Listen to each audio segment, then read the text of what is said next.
Assalamualaikum warahmatullahi wabarakatuh. Ibu-ibu dan bapak-bapak yang dirahmati oleh Allah, alhamdulillah atas perkenan Allah kita dapat berjumpa kembali dalam keadaan yang insya Allah masih fitrah, karena kita baru saja usai menunaikan ibadah puasa di dalam bulan suci Ramadan. Karenanya dalam kesempatan ini pun perkenankan saya menyampaikan taqabbalallahu minna wa minkum. Taqabbal ya karim. Semoga amal ibadah kita diterima oleh Allah Subhanahu wa taala. Dan perkenankan pula saya menyampaikan mohon maaf lahir dan batin minal aidin wal faizin. Semoga kita meraih kembali kemenangan sehingga kita tergolong sebagai orang yang fitrah. Ibu bapak yang dirahmati oleh Allah, dalam keadaan yang fitrah ini, dalam keadaan kita sebagai pemenang, yaitu menang menguasai nafsu kita sendiri, maka saat inilah waktu start untuk memulai berjuang menegakkan kebenaran, termasuk untuk mampu untuk menyatakan mana yang hak dan mana yang batil, dan senantiasa berpegang teguh kepada tali agama Allah. Ibu-ibu dan bapak-bapak yang dirahmati oleh Allah, banyak metode yang dipergunakan oleh kaum Kristiani, sebagaimana peringatan Allah di dalam surat Al-Baqarah ayat 120, walan tardo ankal yahudu walan nasoro hatta tatabi'a milatahum al-ayah. Tidak akan berhenti-berhentinya Yahudi dan Kristen mempengaruhi kamu sampai kamu yang Islam masuk dalam milah mereka. Milah bisa diartikan agama, bisa diartikan pola pikir, bisa juga diartikan budaya. Berbagai macam cara dipakai oleh orang-orang Yahudi dan Kristen mempengaruhi kita, sehingga kita pun masuk dalam milah mereka.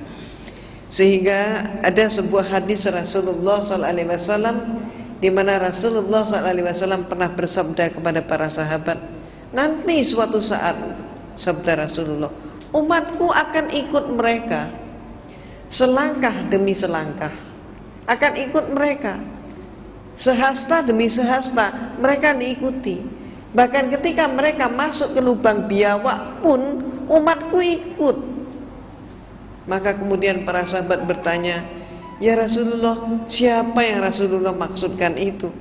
Apakah mereka itu Yahudi dan Kristen? Maka jawab Rasulullah, siapa lagi kalau bukan mereka? Ibu dan bapak yang dirahmati oleh Allah, semakin konkret kita ketahui bagaimana upaya-upaya mereka untuk memurtadkan kita umat Islam, untuk mengikis akidah kita, termasuk mereka menggunakan metode yaitu memberi makan ayam dengan umpan, menangkap ayam dengan umpan. Sekiranya saya ingin menangkap ayam, saya tidak perlu mengejar ayam menurut teori itu, tapi cukup saya bermodalkan segenggam beras sebagai umpan, dan umpan itu saya tebarkan, maka ayam dari berbagai penjuru akan datang. Bila perlu saling berebut umpan, saling patok. Dan ketika kemudian ayam sedang makan, saya tangkap ayam itu, ternyata ayam itu diam. Saya gorok pun ayam itu diam. Inilah teorinya. Dan mereka sudah menebar umpan itu, yaitu gereja telah memberikan instruksi kepada seluruh umatnya agar supaya mengucapkan selamat Idul Fitri kepada umat Islam. Ini umpannya. Dengan harapan apa?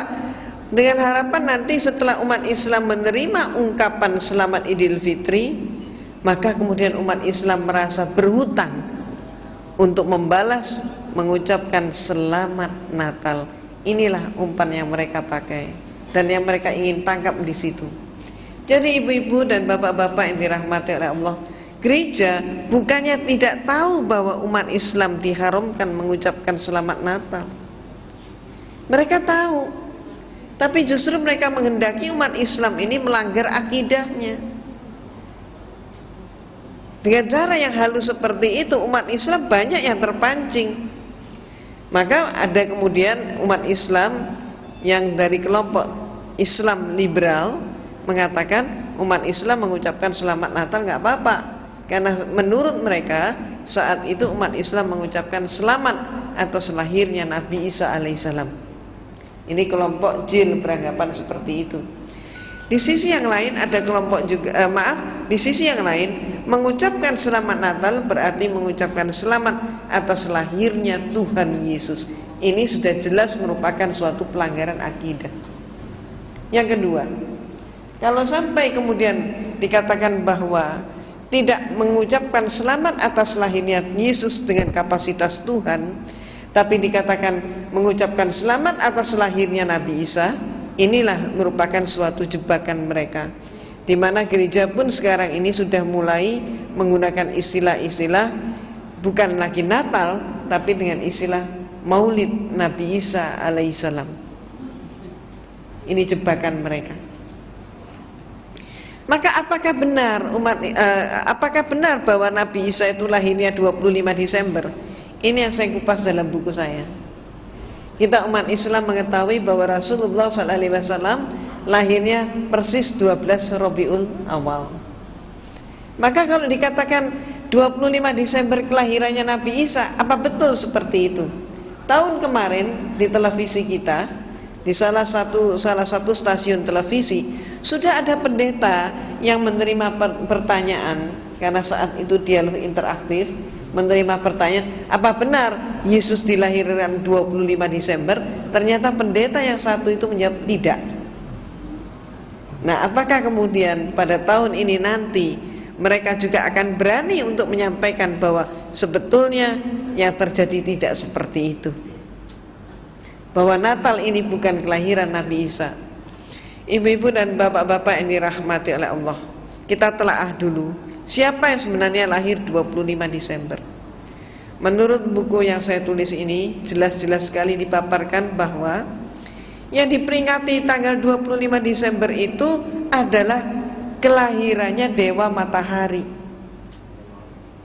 Nah, mengapa Dewa Matahari kemudian dipakai sebagai peringatannya kelahirannya Nabi Isa yang oleh mereka disebut Yesus? Peristiwanya ketika rakyat Romawi masih beragama politisme paganisme.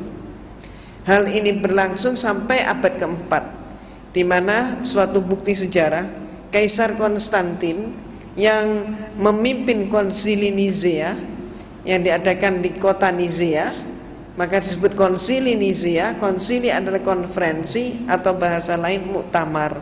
Ini bahasa Latin Romawi. Konsili Nizea yang diadakan pada tahun 325 Masehi melantik Yesus menjadi Tuhan.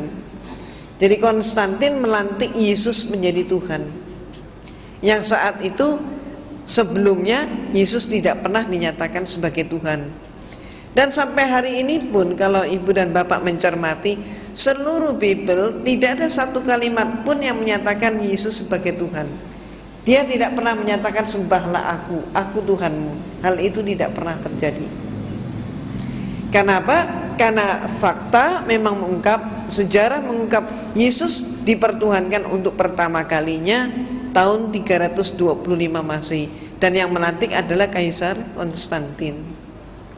Nah, Kaisar Konstantin melantik Yesus menjadi Tuhan, memimpin konsili. Saat itu agamanya Konstantin belum Katolik. Jadi saat itu gereja masih ada satu saja, yaitu gereja Katolik. Belum pecah. Nanti pada abad pertengahan baru pecah, Katolik pecah menjadi Katolik dan Protestan. Jadi saat itu gereja yang ada hanya Katolik. Konstantin belum Katolik, dia masih politisme paganisme.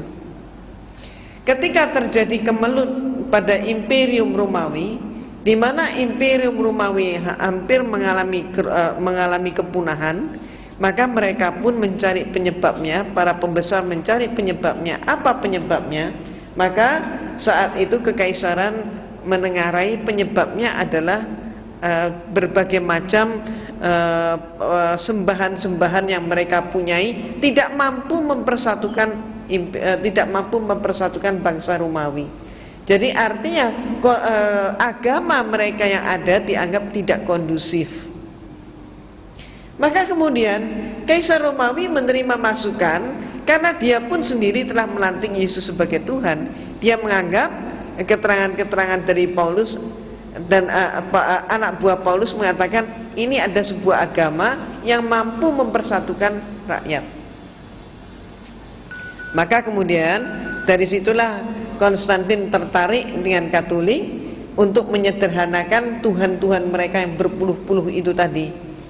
Termasuk misalnya yang Bapak Ibu kenal dan yang tidak asing dalam kehidupan orang-orang Romawi maupun di dalam pergaulan sehari-hari, kita kenal nama adalah dewa Zeus yang dianggap sebagai dewa bapak.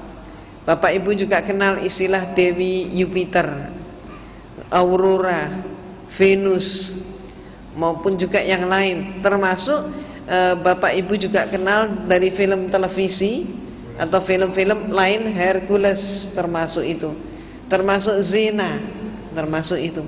Semua itu adalah dewa dan dewi yang mereka sembah.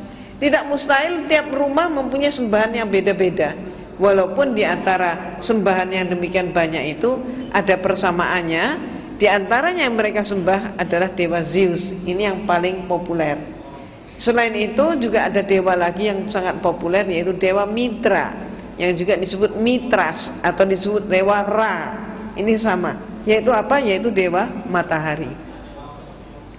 Mereka beranggapan bahwa matahari ini adalah sesuatu yang sangat penting, dan mereka ketakutan kalau sampai matahari tidak terbit.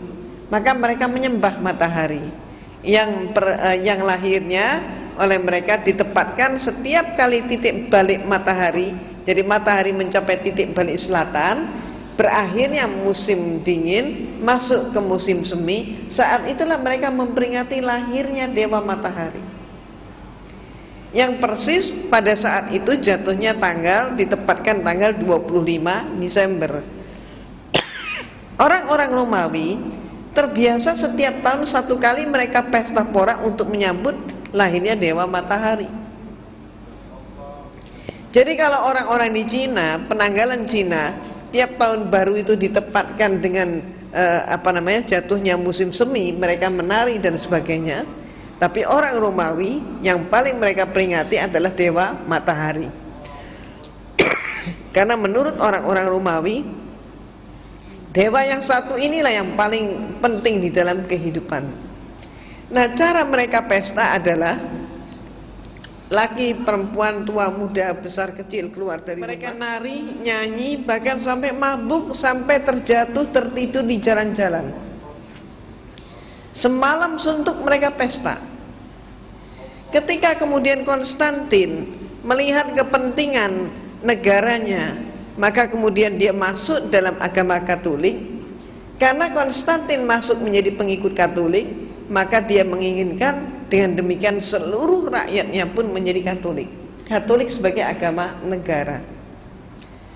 Tapi rakyatnya nampaknya tidak mau pindah agama. Disebabkan apa? Kalau mereka pindah agama, maka berarti mereka khawatir pesta 25 Desember ini hilang.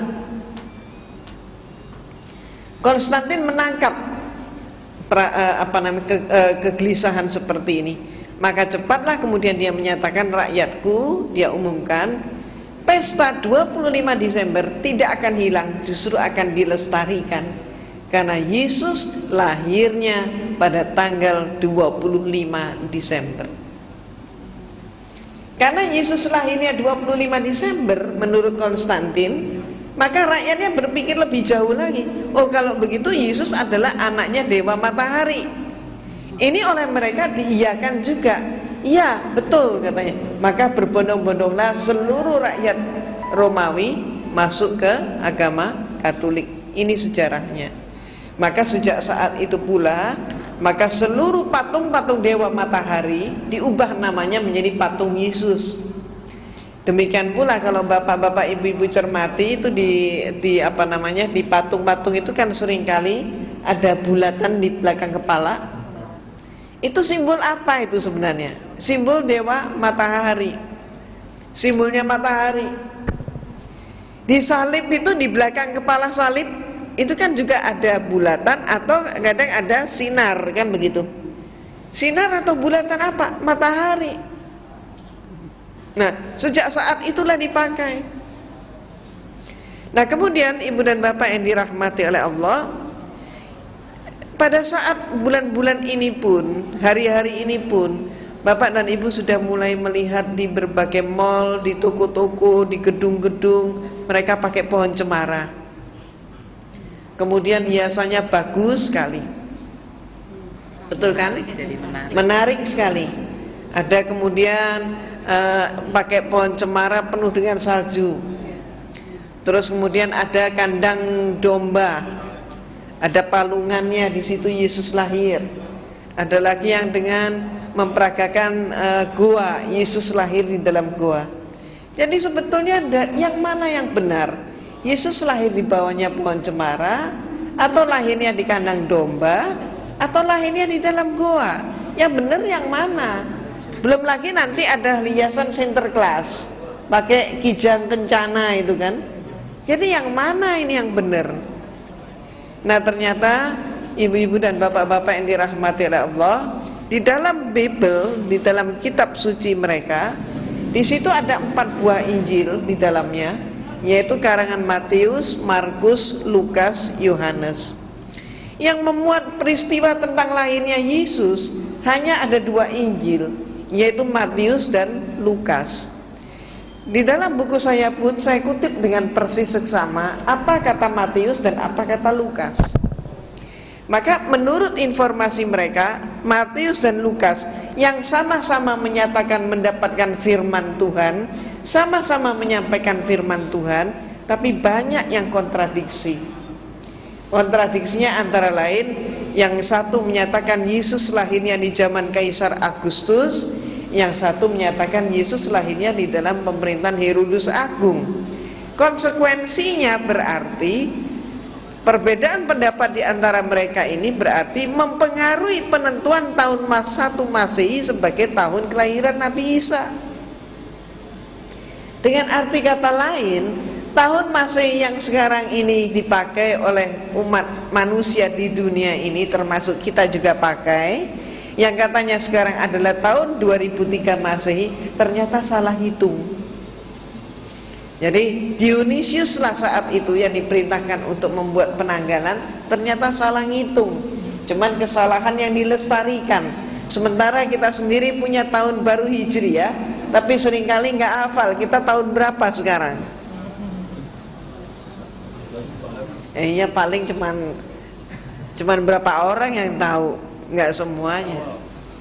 Nah, ya kalau kita semua tahu, alhamdulillah.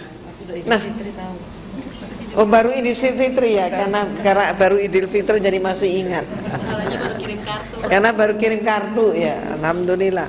Nah, ibu-ibu dan bapak-bapak yang dirahmati oleh Allah, ada hal yang sama juga informasi Lukas dan informasi Matius. Samanya apa? Kedua mereka menyatakan Yesus lahir di malam hari. Ketika bintang gemerlapan, dan saat itu gembala menggembalakan ternak mereka ke padang rumput tengah malam. Nah, maka informasi ini coba kita analisis. Kalau dikatakan Yesus lahirnya tengah malam, bintangnya gemerlapan, kemudian gembala menggembalakan ternak ke padang rumput tengah malam, itu artinya musim apa? Gak mungkin salju ya. Gak mungkin salju kan? Maka kalau tidak ada salju, kenyataannya mengapa semua hiasan yang ada memakai salju? Betul kan? Ya. Jadi kalau bintangnya gemerlapan, gak mungkin salju turun. Itu pertama. Nah, yang kedua, dikatakan gembala menggembalakan ternak mereka ke padang rumput tengah malam katanya. Kalau kenapa gembala kok digembalakannya tengah malam? Kenapa tidak siang hari? Semuanya lembur. Katanya lembur saat itu belum dikenal. Kenapa? Ya kalau mereka menggembalakannya di pagi hari, siang hari, mereka tidak tahan dengan apa? Sengatan matahari di musim panas. Maka mereka menggembalakannya justru di malam hari. saat musim panas. Tapi kalau musim dingin mengembalakan di malam hari, beku mereka. Jadi berarti itu saat musim panas. Perhitungan peredaran bulan, waktu, dan musim tidak mungkin saat itu terjadinya di dalam bulan Desember. Nah, sehingga pertanyaannya, siapa sebenarnya yang mereka peringati? Dan nantinya ketemu yang mereka peringati sesungguhnya adalah dewa matahari. Itu sebabnya maka kitab Yahudi mengatakan Yesus lahirnya di dalam bulan Elul. Nah, bulan Elul itu kapan? Bulan Elul itu antara Juli September, bukan Desember. Kalau kitab suci Al-Quran, maka kita simak bersama firman Allah di dalam surat Maryam. Dikatakan dalam surat Maryam bahwa Nabi Isa alaihissalam dilahirkan oleh ibunya di bawah pohon korma. Ketika pohon korma berbuah dengan lebat, maka pangkal korma digoyang, buah korma pun berguguran. Ini musim apa? Musim korma berarti musim panas. Jadi alhamdulillah ibu dan bapak, bulan Agustus yang lalu saya mendapatkan anugerah dari Allah, saya bisa berumroh. Nah, maka ketika mengadakan perjalanan ke Sharjah, maka di sana saya masuk sebuah museum. Di halaman museum itu ada pohon korma yang berbuah lebat. Dan saat itu di Saudi memang banyak sekali pohon korma yang buah kormanya pun berguguran di sekitar pohon itu. Sedang musim buah korma, pas panasnya pun sedang luar biasa. Pas panas-panasnya, antara saya di sana saat itu antara 40-50 derajat. Panas sekali. Dan kami semua yang mengunjungi museum itu dipersilahkan oleh penjaga untuk memetik buah korma dari pohonnya sendiri. Bagi orang Indonesia ini suatu yang sangat langka. Maka kemudian ketika saya petik satu buah korma, apa yang terjadi? Satu saya tarik, yang lain pun berguguran. Nah, inilah saya sangat bersyukur atas karunia Allah termasuk bisa membuktikan ayat itu. Jadi pangkal korma digoyang, buah korma pun berguguran. Padahal saat itu yang saya goyangkan, karena saya tarik adalah salah satu tangkai, ternyata semua yang lain pun ikut berguguran. Nah, ibu-ibu yang saya hormati, seluruh itu tadi jadi adalah musim panas. Dan jangan lupa seluruh Palestina, Yesus itu dilahirkan di sebuah desa yang namanya Bethlehem. Provinsinya adalah provinsi Galilea. Ini adalah bagian daripada Yudea. Yudea adalah bagian daripada yang disebut sekarang Palestina. Seluruh Palestina nggak ada pohon cemara bisa hidup. Dari dulu sampai hari ini nggak ada satupun pohon cemara. Yang ada seluruh Palestina itu pohon korma. Maka pertanyaannya, dari mana ini pohon cemara ini? Ternyata peristiwanya ketika Imperium Romawi sudah kuat kembali, mereka ingin meluaskan imperiumnya, ingin menjajah ke Jerman. Maka saat itu yang dikirim oleh Romawi ke Jerman bukan dikirim serdadu. Ini termasuk yang harus kita amati. Jadi suatu invasi terhadap suatu negara tidak selamanya lewat tentara. Jadi penjajahan pun tidak selamanya penjajahan fisik. Ini yang harus kita amati. Demikian pula yang dikirim saat itu oleh Romawi bukan tentara, bukan serdadu, tapi yang dikirim ke Jerman adalah para pastor dari kelompok atau dari ordo Yesuit. Nah, pastor ini diberi perintah untuk menyelidiki orang Jerman menyembah kepada apa, agama mereka apa. Dalam waktu singkat para pastor ini mendapatkan berita bahwa orang Jerman saat itu agamanya masih animisme, dinamisme. Yang disembah adalah dewa yang merupakan dewa sebuah pohon, yang pohon itu mempunyai bentuk yang khusus, yaitu apa? pohon itu selalu menjulang tegak ke udara, dan sekaligus pohon itu mengeluarkan bau harum yang sangat khas. Tidak ada bau harum yang menyamai. Pohon apa itu kira-kira? Pohon cemara.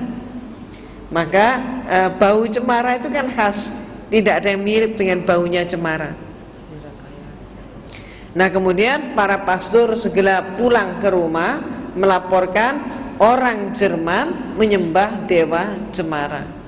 Maka kemudian Konstantin segera mengadakan rapat, dan kemudian hasilnya mengirim semakin banyak pastor ke Jerman. Armada pastor dikirim, perlunya apa? Untuk menyebar ke seluruh pelosok Jerman dengan mengatakan Yesus lahirnya di bawah pohon cemara.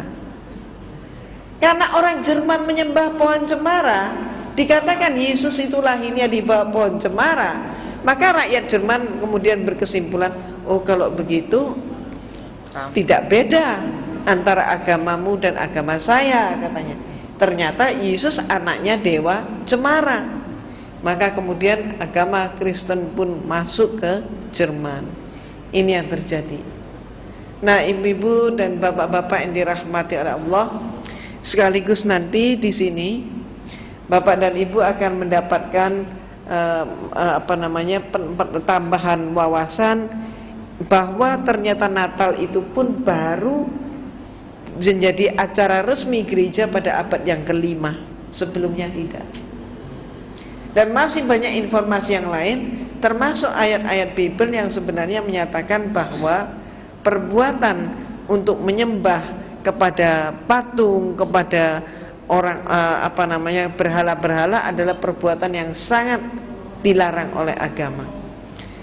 Nah, dikatakan juga bahwa peringatan hari kelahiran itu tidak dikenal di kalangan mereka, tapi justru yang melakukan peringatan kelahiran adalah orang-orang yang dianggap sebagai orang-orang yang sesat, termasuk Herodus dan sebagainya, orang-orang kafir istilah mereka. Nah, sekarang pertanyaannya, dengan mengetahui bahwa muatan daripada 25 Desember Natal itu ternyata tidak benar, bertentangan dengan akidah kita, maka sekarang menjadi suatu pemikiran ulang hendaknya, apakah kita juga ikut masih tetap mengucapkan selamat Natal. Sebab menurut fatwa MUI, menurut Buya Hamka almarhum, maka merayakan Natal ataupun berarti mengucapkan selamat Natal hukumnya haram. Mengapa diharamkan? Itu tadi sebabnya. Dan Kristen memang senantiasa berusaha untuk mempengaruhi kita umat Islam untuk melanggar akidah. Nah, ibu dan bapak, ini dahulu pemaparan saya. Silakan kita masuk dalam sesi tanya jawab terlebih dahulu.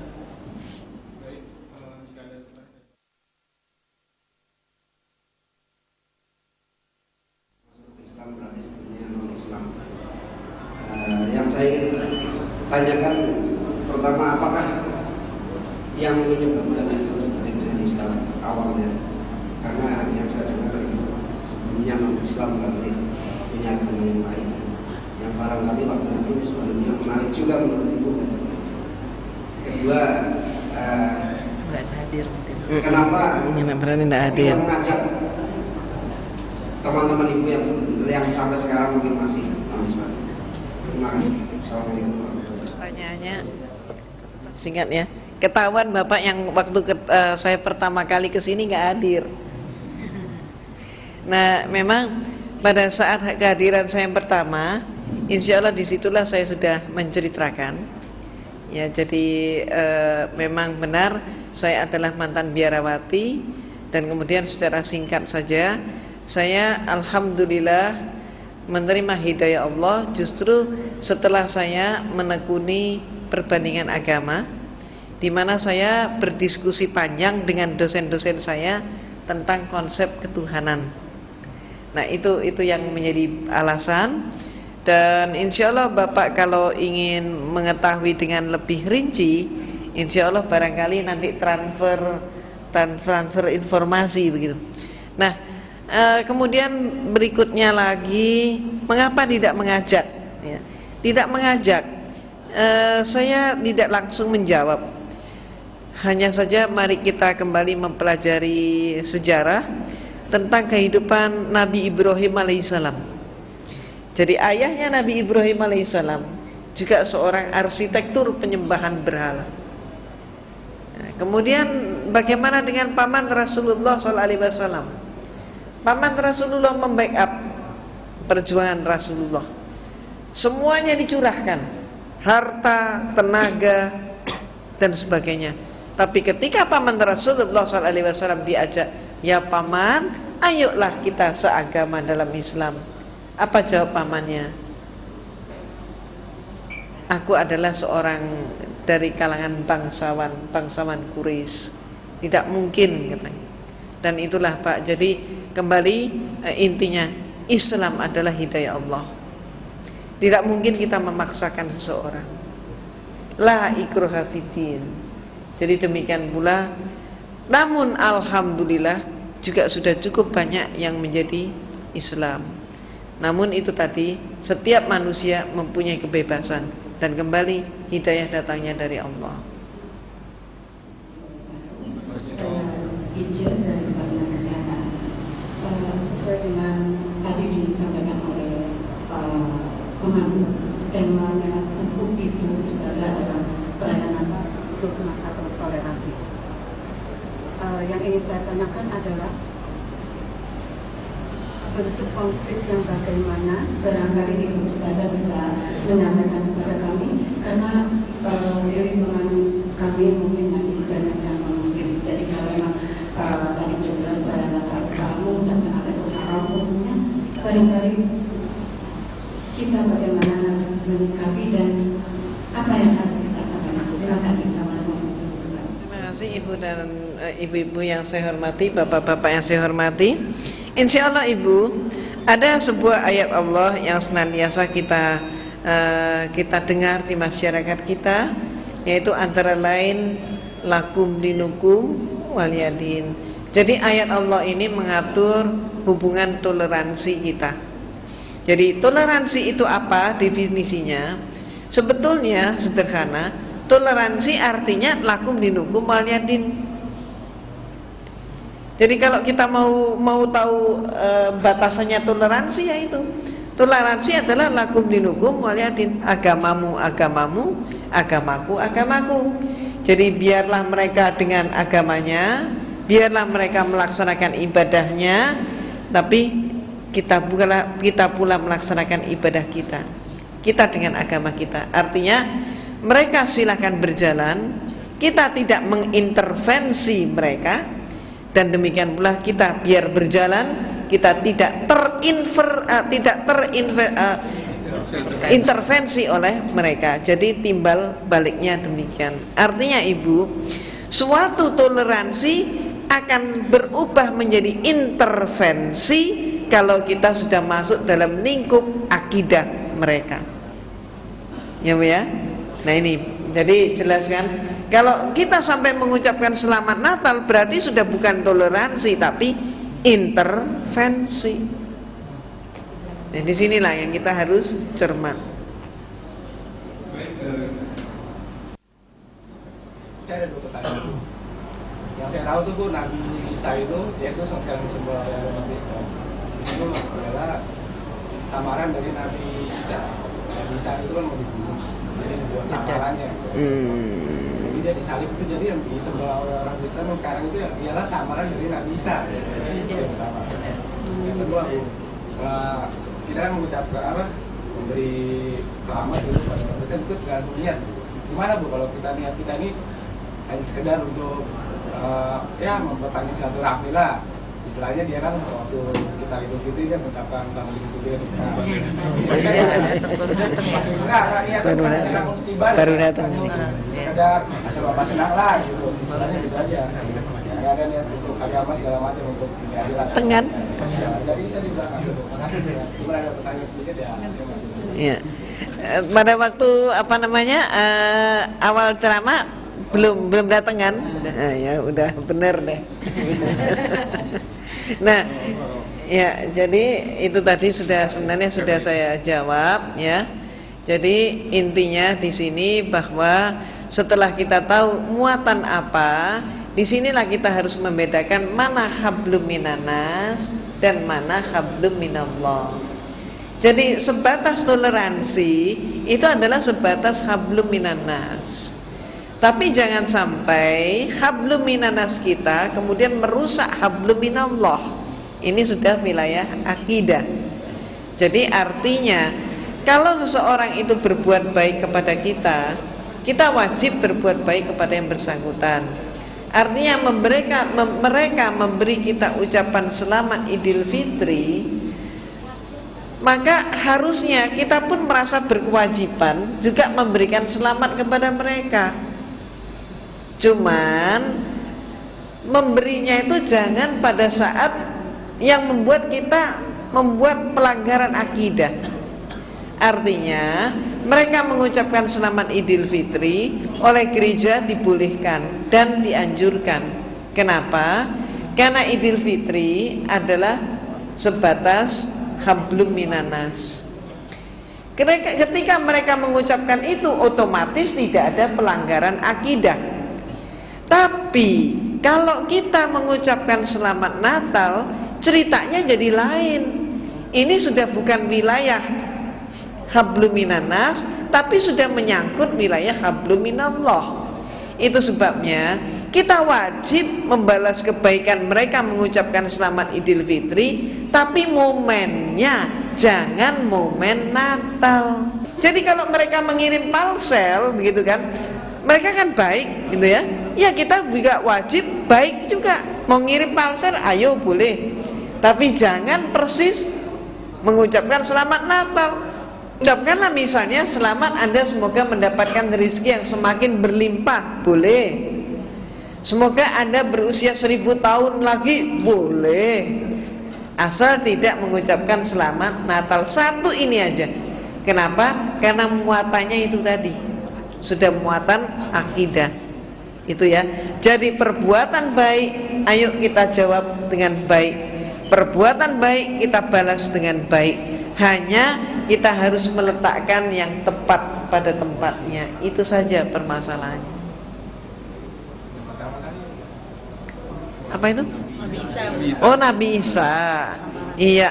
Jadi Nabi Isa. Nah, di sini nampaknya kita juga penting umat Islam untuk mengetahui tentang kristologi. Jadi orang Kristen pun 90% tidak paham bahwa sebenarnya Yesus ketika lahir namanya bukan Yesus. Namanya Yesus ketika lahir adalah Esau. Esau adalah bahasa Ibrani. Esau inilah dialektika Arabnya adalah Isa. Nama Yesus itu baru ada sekitar pada saat Nabi Isa alaihissalam mengalami bahaya penyaliban dan beliau diselamatkan oleh Allah. Maka pada saat itulah orang Romawi yang tidak senang mengucapkan istilah Esau, nama Esau bagi mereka kurang enak, tidak ada selera di situ, karena mereka mempunyai nama-nama favorit yang selalu diawali dan diakhiri dengan huruf mati dan akhirannya adalah as-us. Jadi dengan Esau mereka merasa tidak nyaman. Jadi Esau itu diganti. Maaf Bapak Ibu, sama aja ketika kita masih dijajah Belanda dulu. Orang Belanda mengganti nama-nama kita karena tidak sesuai dengan lidah. Orang-orang kita banyak yang hidup bergaul di kalangan mereka, nama misalnya sampai mengubah namanya. Ada namanya Sumirnarsi berubah menjadi Minja. Ada namanya Bambang, nama yang bagus berubah menjadi Boy. Ini contohnya. Maka Esau berubah menjadi Yosua. Berarti huruf depannya sudah huruf mati. Abjad Ibrani tidak mengenal huruf Y sama sekali. Nah kemudian setelah Yosua berubah jadi Yosua, Yosua kok masih tidak sempurna. Diubahlah setelah Yosua menjadi Yehesua. Setelah Yehesua, depan huruf mati, tengah huruf mati, belakangnya huruf hidup. Panjang lagi, kurang nikmat, kurang enak. Maka digantilah Yesus, pas sesuai selera. Dan ini bisa Bapak Ibu buktikan dari nama-nama baptis, atau istilah lain nama permandian, yaitu nama-nama Romawi, itu nama baptis itu. Yang favorit diawali diakhiri huruf mati. Maka contohnya Barnabas, Bartolomeus, Benedictus, kemudian Clementinus, Claudius, Dionysius, Darius, Franciscus, Gregorius, Hellenesius, Saverius, Laurentius, Paulus, terus Matias, Markus, Filipus, terus kemudian lain-lain.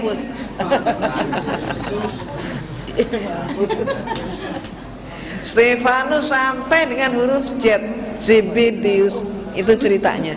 Jadi lain yang disebut Nabi Isa atau Yesus lain dengan Yudas, lain sama sekali. Ya. Jadi ini membutuhkan pemahaman yang lebih lanjut, tapi itu jelas lain. Ada ibu. Saya mau tanya ibu-ibu. Iya. Iya. Sebenarnya tadi pertanyaan yang mau saya sampaikan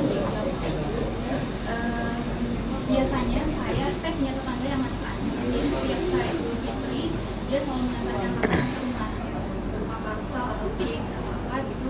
Tapi dia nggak mengucapkan selamat Idul Fitri karena untuk membalasnya keluarga saya biasanya mengantarkan kue tanpa mengucapkan selamat Natal pas hari Natal. Mungkin ibu tadi udah bilang kalau nganterin parsel boleh tapi jangan pas Natal, pas tahun baru. Itu gimana? Kita nggak ucapin tapi kita tetap nganter gitu. Ditunda 1 hari deh. dengan alasan ya, atau ditunda atau didahuluin gitu. Berarti merayakan dong. Ya, lebih baik ditunda, itu yang aman. Jadi dengan alasan maaf ya kami tadi kemana begitu. Nah. Ibu mau tanya dulu. Mau tanya boleh? Ini sih Bapak. Oh iya, Bapak dulu.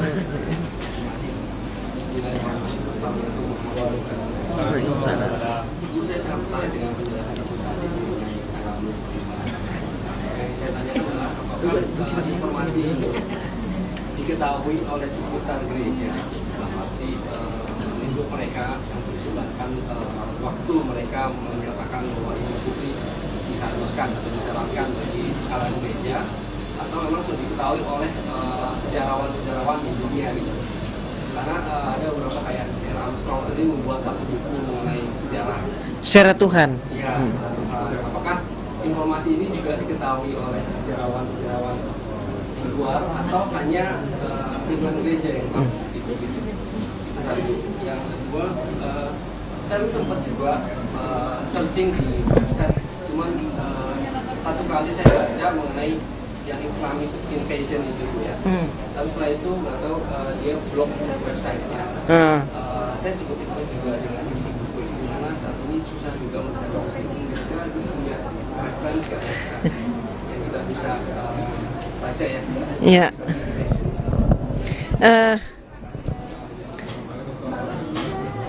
Insya Allah buku itu di kios-kios buku Kristen ada. Ya, Islamic Invasion itu ada. Tapi kalau sekaligus gitu ya, Bapak jangan hanya baca buku itu. Dan sebenarnya saya tidak merekomendir untuk umat Islam membaca buku itu. Kenapa? Saya khawatir nanti ada guncangan-guncangan. Namun kalau Bapak insya Allah lah. Nah, sebaiknya yang dibaca adalah justru buku ini. Dan ini sudah ada di hadapan Bapak. Nah, dan ini kan untuk menjawab Islamic Invasion. Memang buku ini insya Allah yang akan justru memberikan penjelasan kepada kita, sekaligus juga untuk menguatkan akidah kita. Itu Pak ya.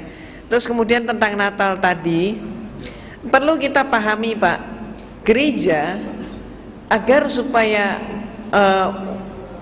strategi gereja agar supaya ada orang yang mau masuk ke gereja, Maka disitulah gereja mengupayakan berbagai macam cara, termasuk mengadakan acara-acara yang memikat. Maka perbedaannya, Islam dan budaya jauh berbeda. Tapi Kristen sangat kental dengan sinkretisme. Ini bedanya. Jadi sekali lagi, kalau di dalam Islam, agama dan budaya beda. Tapi kalau di dalam agama Kristen, sinkretisme di dalam agama itu banyak sekali terjadi. Demikian pula acara Natal ini adalah justru untuk memikat supaya orang masuk, tertarik dan masuk ke gereja. Maka mereka menyediakan berbagai macam peringatan. Coba kalau kita urut nih ya Pak ya, mulai anak kecil. Anak kecil itu dipikat dengan apa? Sinterklas. Antara Sinterklas dengan gereja nggak ada keterkaitan langsung. Itu hanya cerita dongeng yang dibuat-buat. Siapa Saint Claus? Itu pun hanya ada pemberitaan pendek bahwa Saint Claus adalah seorang laki-laki kakek dermawan, titik. Tapi bagaimana Saint Claus masuk ke gereja? Nah ini muatannya sudah di situ. Ini untuk anak kecil. Berikutnya lagi anak kecil kemudian dipikat dengan pembagian permen, coklat, hadiah-hadiah dalam rangka apa? Dalam rangka Paskah. Apa hubungannya antara Paskah dengan telur? Juga tidak ada. Tapi pada saat itu setiap anak tertarik untuk memberi warna pada telur. Kemudian diadakan acara keranjang sekeranjang telur, dihias bagus, diumpetin. Siapa yang bisa mencari mendapatkan, selain dapat telur, dapat coklat, dapat permen, juga dapat hadiah. Nah ini untuk memikat anak-anak supaya mereka mau masuk ke gereja. Demikian pula alat musik. Alat musik kenapa dimasukkan ke gereja? Untuk mengikat terutama kalangan remaja. Maka untuk kalangan remaja diadakan suatu acara, antara lain yang namanya Valentine Day. Apa hubungannya Valentine Day dengan gereja? Tidak ada. Tapi dipakai acara itu. Kemudian ada lagi yang namanya untuk segala umur adalah April Mop. April Mop dijatuhkan pada tiap tanggal 1. Itu adalah satu hari penuh selama 24 jam di mana seseorang itu dihalalkan untuk berbohong macam apapun juga. Dan yang dibohongi nggak boleh marah. Nah ini kan acara yang menarik gitu Pak. Ketika seseorang itu bohong dan yang dibohongin itu kaget sampai nangis segala macam.